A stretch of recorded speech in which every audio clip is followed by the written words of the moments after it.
আসসালামু আলাইকুম ফ্রেন্ডস, এডুজেট শিক্ষায় আপনাদেরকে স্বাগতম। আপনারা সবাই কেমন আছেন? আশা করি সবাই ভালো আছেন। বরাবরের মতো আপনাদের সাথে আছি আমি সাইফুল ইসলাম। চলে এসেছি নতুন একটি ভিডিও নিয়ে। আজকে আমরা জানবো আপনি নাঙ্গলপুর থেকে লাকসাম যেতে কোন কোন ট্রেন রয়েছে, সেই ট্রেনগুলো ছাড়ার নতুন সময়সূচি, ভাড়ার তালিকা, বন্ধের দিন এবং গিয়ে পৌঁছতে কতক্ষণ সময় লাগবে বিস্তারিত।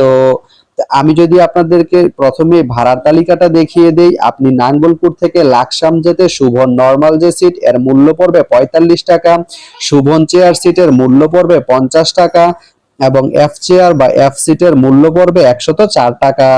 এখন আমি যদি আপনাদেরকে ট্রেনের সময়সূচিগুলা বলে দেই, আপনি নাঙ্গলপুর থেকে লাকসাম যেতে প্রথমেই যে ট্রেনটি রয়েছে সেটি হচ্ছে চট্টলা। চট্টলা ট্রেনটি নাঙ্গলপুর থেকে ছাড়বে সকাল ৮টা ৪ মিনিটে এবং এটি লাকসাম গিয়ে পৌঁছবে সকাল ৮টা ১৭ মিনিটে। শুক্রবারের দিন এই ট্রেনটি বন্ধ থাকে। এরপরে রয়েছে পাহাড়িকা। পাহাড়িকা ট্রেনটি নাঙ্গলপুর থেকে ছাড়বে সকাল ৯টা ৪৫ মিনিটে এবং এটি লাকসাম গিয়ে পৌঁছবে সকাল ১০টায়। সোমবারের দিন এই ট্রেনটি বন্ধ থাকে।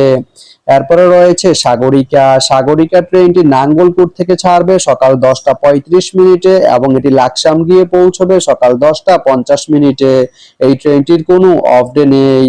এরপরে রয়েছে কর্ণফুলী। কর্ণফুলী ট্রেনটি নাঙ্গলপুর থেকে ছাড়বে দুপুর ১২টা ১০ মিনিটে এবং এটি লাকসাম গিয়ে পৌঁছবে দুপুর ১২টা ২৫ মিনিটে। এই ট্রেনটির কোনো অফ ডে নেই।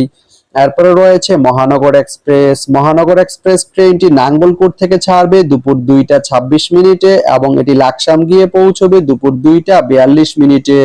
রবিবারের দিন এই ট্রেনটি বন্ধ থাকে। এরপরে রয়েছে মেঘনা। মেঘনা ট্রেনটি নাঙ্গলপুর থেকে ছাড়বে সন্ধ্যা ৭টা ১৭ মিনিটে এবং এটি লাকসাম গিয়ে পৌঁছবে সন্ধ্যা ৭টা ৩৫ মিনিটে। এই ট্রেনটির কোনো অফ ডে নেই। এরপরে রয়েছে ময়মনসিংহ মেল। ময়মনসিংহ মেল ট্রেনটি নাঙ্গলপুর থেকে ছাড়বে রাত ৮টা ৩ মিনিটে এবং এটি লাকসাম গিয়ে পৌঁছবে রাত ৮টা ২৩ মিনিটে। এই ট্রেনটির কোনো অফ ডে নেই। তো আপনি নাঙ্গলপুর থেকে লাকসাম যেতে এই ৭টি ট্রেনের যে কোনো একটি ট্রেন ব্যবহার করতে পারেন। তো ভিডিওটি কেমন লাগলো অবশ্যই কমেন্ট করে জানাবেন। আর ভিডিওটি যদি ভালো লেগে থাকে বা আপনার কোনো উপকারে এসে থাকে তাহলে ভিডিওতে একটা লাইক করে দিবেন, কারণ আপনার একটা লাইক আমাকে অনেক ইন্সপায়ার করে নতুন নতুন আরো ভিডিও বানাতে। তো ধন্যবাদ সবাইকে ভিডিওটি এতক্ষণ ধৈর্য ধরে দেখার জন্য। ভালো থাকবেন, সুস্থ থাকবেন, এডুজেট শিক্ষার সঙ্গেই থাকবেন।